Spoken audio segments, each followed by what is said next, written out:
course naman po nami-miss, hindi pa rin mawawala yung, kasi tagal namin nagkatrabaho, and then it has been 4 months since nung huli naming work, and then we seldom see each other lang since party lang kami nakikita. So sana mabigyan pa rin ng chance, hopefully. Pero it's still up to the management kung sino po gusto nila i-partner sa amin. But we're very open to changes po. Pero hintay na lang po sila. May feedback ba sa yung fans ninyo regarding sa pagpapartner mo sa iba? Wala naman po. Ba nila? Wala May naman mga po. negative Wala reactions naman ba? po against kasi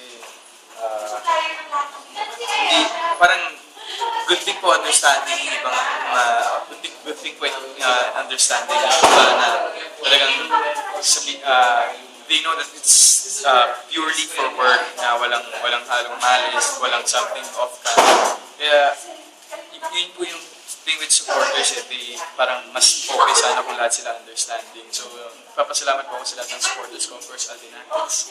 Solid kayo dun dyan talaga. Salamat. And abangan niyo po yung ibang projects pa. Pero hindi ko pa po alam kung sino yung mga next and future partners ko po sa different soaps. Pinag-usapan yung pagganap mo sa inyo. Kasi maingay, before ka pa lang na lumabas talaga daw sa episode, pinag-uusapan na nagaganap ka nga as the young Indio. Senator. Anong feeling? Ay, masayang-masaya po ako. Very fulfilled po ako nung naging part ako ng isang napakalaking project ng GMA. Tsaka, it's an honor po to have been working with Senator Bong, other cast like si Ate Jay, Martinelli, si Maxine, of course, like Don Santos na napakabait, sobrang supportive. And first project niya dito, sobrang natutukan talaga. Every scene, every role, walang maliit at malaki dito rin. Lahat kailangan equal treatment. Kaya ang ganda ng ito. So sana sinusuportahan niyo pa rin po siya hanggang ngayon. Maraming nabitin kasi 3 araw na. 3 araw ka na lumabas, di ba? Wala bang wala bang guesting ulit? Parang flashback? Hindi, ganun po kasi parang nabitin nga po yung mga bossing natin. EP and TUM po natin na parang sabi, parang kulang ng 2 days. Kulang yata ng 2 days for Bea and Alden. Balik natin sila, lagyan natin ng mga konting flashback, para kahit paano, active pa rin sila dun sa epic series. So, abangan po nila.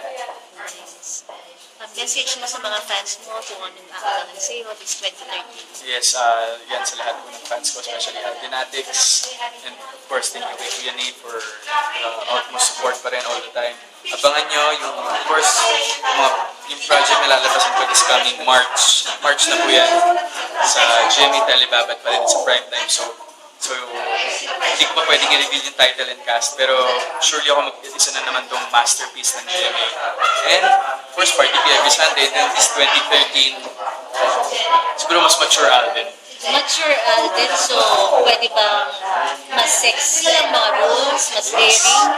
Yes, open na ako dyan basta sa ikagaganda ng soap eh. Kasi kami aktor.